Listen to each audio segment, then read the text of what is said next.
Senate Bill 18 by Senator Estes was passed unanimously out of the Senate on Monday. We're very excited to reach this important milestone.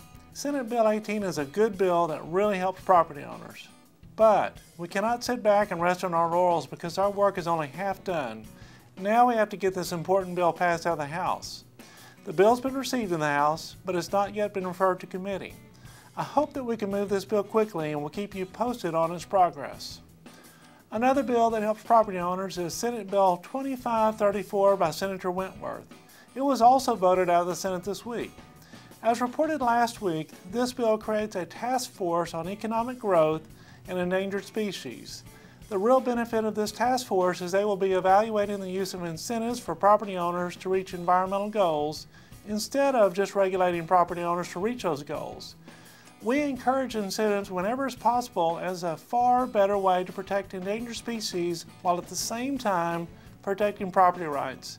This is exactly what this bill is designed to do. As I deliver this message to you now, the Texas House of Representatives are debating HB 300, which is the TxDOT Sunset Bill. There were over 160 amendments pre-filed to this bill, and there are even more amendments to each amendment that are offered during the debate on the House floor. Farm Bureau has been monitoring all of these actions very closely to ensure that nothing may adversely affect Farm Bureau members, the agriculture industry in Texas, and our interests that we hope to accomplish through the TxDOT Sunset Bill this session. One major highlight that I want to make for you all is late last night, Representative Lois Colcourse from Brenham and Representative David Leibowitz from San Antonio offered an amendment to repeal the Trans-Texas Corridor. Fortunately, we worked through a couple of bumps that were taking place during that debate and the late night actions that unfolded to truly ensure that Chapter 227 of the Transportation Code, which is the Trans-Texas Corridor, is repealed from statute.